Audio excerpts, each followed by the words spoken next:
Hello everyone, and welcome to GB Automobile 237.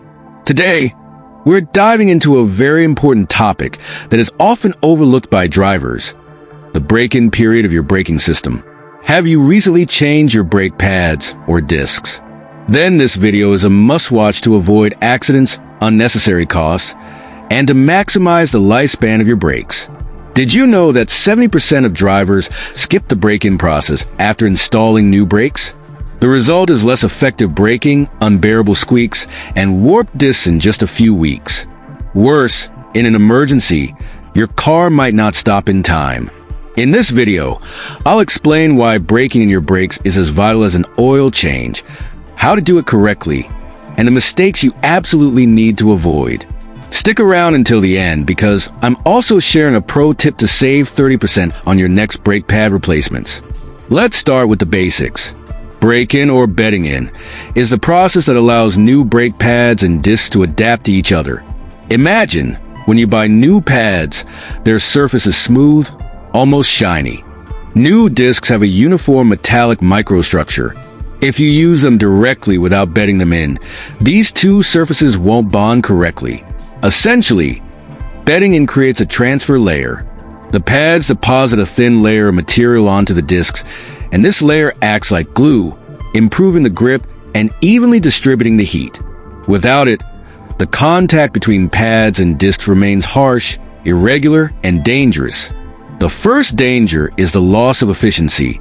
Without bedding in, the friction coefficient between the pad and the disc is unstable. As a result, braking distance increases by 15 to 20%, according to studies. In a city at 50 km/h, this can mean 2 to 3 meters more to stop.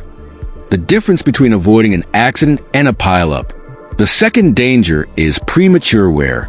Micro cracks on the discs, pad chipping. All this costs money. A set of unbedded pads can wear out twice as fast, and guess who pays the bill? You. The third danger is thermal fading. When brakes overheat, they temporarily lose their power. Imagine braking down a mountain and feeling the pedal become soft. That's a nightmare scenario. With proper bedding, the brakes will be responsive from day one. No need to wait 200 kilometers for them to feel effective. No more squeaky brakes turning heads in traffic. Now, let's talk about long-term savings. Components that last twice as long mean fewer trips to the mechanic. Plus, maximum safety with brakes that respond instantly, even in rain or at high speeds. And driving comfort with no vibrations in the steering wheel, even under heavy braking. Now let's take action. Here's our pro protocol tested on hundreds of vehicles in Cameroon. Step 1. Warm up the system. Drive 5 to 10 kilometers at moderate speed, avoiding sharp braking. The goal is to bring the brakes to a base temperature without stressing them. Step 2. Braking cycles. Find a safe, clear road. Accelerate to about 80 km/h, then brake gradually down to 20 km/h, release the brake, and repeat 8 to 10 times. Be careful. Never come to a full stop during this phase. A full stop creates a localized hot spot. Step 3. Cooling down. After the cycles, drive 15 to 20 minutes without braking. Let the air circulate around the discs to avoid warping. Step 4. Final test. Perform 2 or 3 firm brake applications to check the system's response. If everything's smooth, congratulations, your brakes are bedded in. Some important tips. Don't brake hard on a mountain during the first days. Avoid washing your car immediately after bedding in. Cold water on hot discs can cause micro cracks. Don't use low-quality pads. Some brands can't handle the temperatures from the bedding process. What happens if I skip the bedding in? You can drive without it.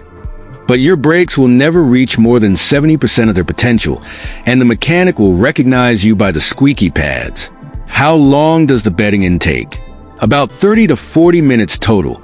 A small investment for years of peace of mind. It also works for motorcycles and trucks. Just adjust the speeds and cycle counts. Last thing, if this video saved you from an accident or costly repair, leave a comment. It motivates the whole GB Automobile 237 team to prepare more tutorials for you. Don't forget to subscribe and hit the bell. The next video will reveal how to detect a bad shock absorber in 10 seconds. Spoiler alert, it's often the cause of shaky braking. And don't forget to share this video with your colleague who's driving with squeaky brakes. They'll thank you after saving 100,000 CFA on new brake pads. Thanks for watching, and see you soon on GB Automobile 237.